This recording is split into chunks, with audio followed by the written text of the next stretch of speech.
So almost 5 years on from the financial crisis, there have been persistent signs that investment banks were living in the past, still overstaffed and overpaid. We just had some earnings reports this morning from Goldman Sachs, JP Morgan.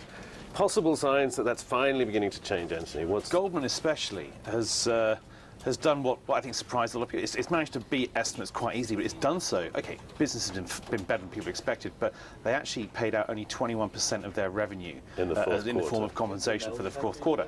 And that is about 60-70% below what they paid in the fourth quarter last year. Normally it's a bit lower in the fourth quarter. Right. But overall they're paying out almost 38% over the course of the year, down to 42%. And, you know, obviously this is something that we've been arguing for a while, but it seems like they've kind of like woken up to the idea that cut pay, and lo and behold, earnings go up. Right.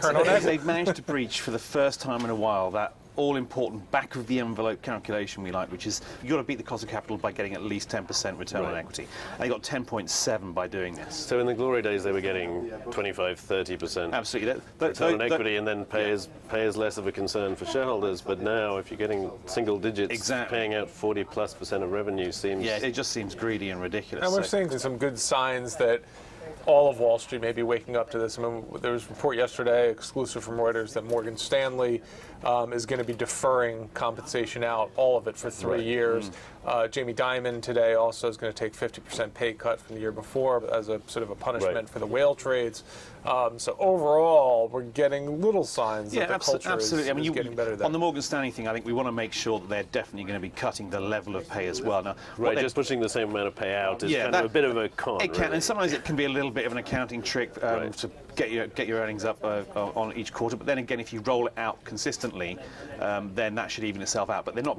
No firm has been particularly consistent. They've all been trying different methods. But Morgan Stanley is saying essentially, look, anyone who earns more than 350 grand a year with a 50 grand bonus or more will now have all of their bonus deferred. Now, half of it comes in the form of cash, and they're going to get half of that in the next 9 months. So it's not the end of the world, but they're making sure that the cash flow comes through. But and James Gorman's been sort of one of the leading voices on this, I would say, at least in recent months. He's been pretty blunt about it. The last year or so. The pay has to come down. I think he said he made the overstaffed and overpaid comment. He did at one point. Yeah. So actually, they're cutting staff already. What did they announce last week? They're cutting. So the other half of this pay equation is the overstaffed part. So and you're still seeing cuts come through at Morgan Stanley and elsewhere. Yeah, they're finally. I mean, I think you're going to see more and more of that. Obviously, there's been steady cuts, but it feels like even areas like ECM and some other trading places, there's going to be sort of even deeper cuts, which is good. Which should help. I mean, shareholders clearly like it. I was just looking earlier.